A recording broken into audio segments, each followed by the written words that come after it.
Hi everyone, it's Don and I hope you're having a fantastic week. Well, I have some good news for everybody who's looking forward to having a faster internet service on the cruise ships with SpaceX. I also have, one of the most scary things I could possibly think of as a shore excursion and something going wrong. That is really, really scary to me. Wow. And hey, have you been thinking about taking a cruise on a cruise ship that doesn't leave the port and actually goes to space? Well, that's what they're trying to do with the Galactic Star Cruiser, and well, guess what? They're starting to offer some discounts.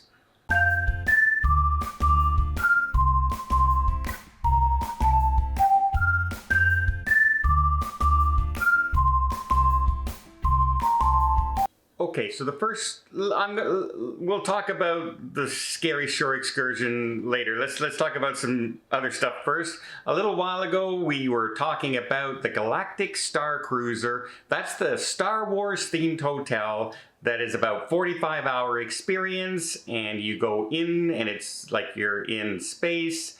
You're living Star Wars. It's supposed to be a theater event kind of thing, a 2-day dress up as Star Wars and interact as Star Wars and have a lot of fun. Trouble is, the price tag is pretty expensive, around $5,000 to $6,000 US for a family of 4. And like I said, it literally is 45-hour experience. Plus some of that time, you're in the Disney parks at the Star Wars area. So it hasn't been selling out. At one time, Bob Chapek, the ex-CEO of Disney, came out and he said, it's sold out for a year, everybody. Whoa, we're sold out, sold out, sold out. Yeah, you're sold out till final payments came.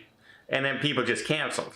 And now they're running some dates at 25% capacity, which is not enough to make a profit.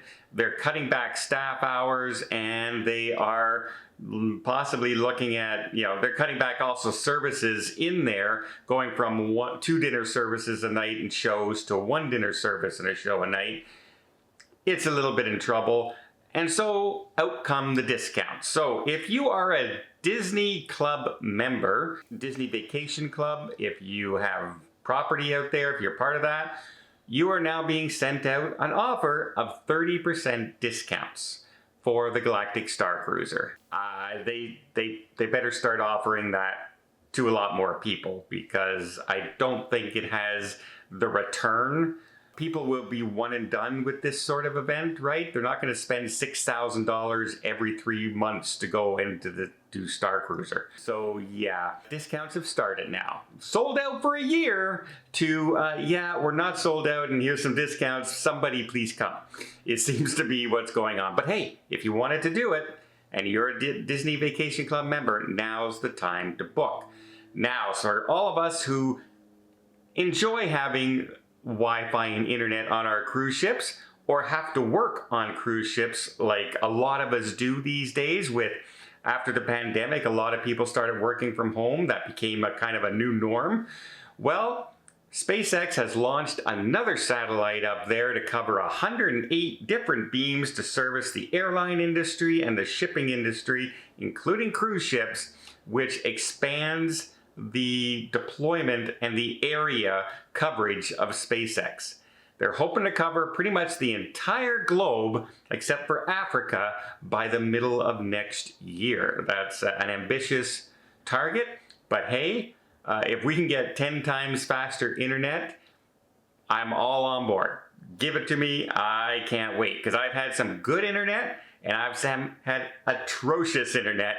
So whatever they can do to get it up there and get faster. I know a lot of people were trying to send contracts and things like this and sign papers on cruises with me, and it just didn't go through. It was just too slow. So this is good news for everybody out there. And then I have a story about, personally, this is my personal one of the most terrifying shore excursion events that I could possibly think of. And but before I get there, let me just invite you to hit that subscribe button if you haven't done so already. Really does help the channel out. It tells YouTube, hey, YouTube, people like cruising videos. Why don't you share it to more people so see if they're interested in as well. It doesn't cost you a thing, but it really does increase the growth of the channel, and it tells, again, like I said, YouTube, hey, people are paying attention to cruising. Let's share it to more people and let's grow the community. And again, I really do appreciate it. All right. The Scenic Eclipse is a luxury cruise line. And these ones are kind of like expedition ships, right? They have helicopters on board. They have zodiacs. They have kayaking. It's an adventure cruise. They go to Antarctica. They go to places that the large cruise ships just don't go. And they're much more for the people who are involved, right? People who want to get out into the action. We just had that story, a terrible story about the 2 people who passed away on an excursion when their Zodiac boat overturned in a rogue wave. Well, now we have another expedition cruise ship that ran into trouble. Luckily, nobody was injured and nobody passed away on this one, but the Scenic Eclipse has a submarine on board. That's right, a submarine called the Neptune. And it can hold a few passengers. It's like 2 bubbles on each side, and then it has, in the middle is where the pilot is. So you have, I think it's 6 people can go in at a time. Maybe I'm wrong. Haven't been on it myself. I'm just judging from the photos I see. And they can, you know, if you're in the Caribbean or if you're in the Galapagos Islands, you can go down and see the wildlife and the coral and everything like that. If you're in Antarctica, you get underneath the ice shelf and everything. Really cool.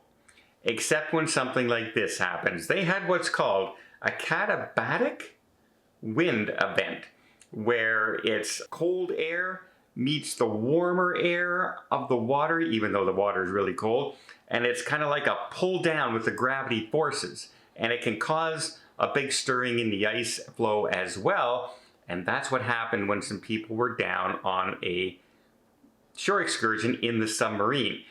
To me, that's terrifying. Out of all the places, I don't want to be 100 feet down in a bubble and can't get up. There's no rope attached to the submarine to pull you back up. You're a submersible, you're running on your own. If you have issues and start going down or being pulled down in any way by natural forces, you're kind of stuck there.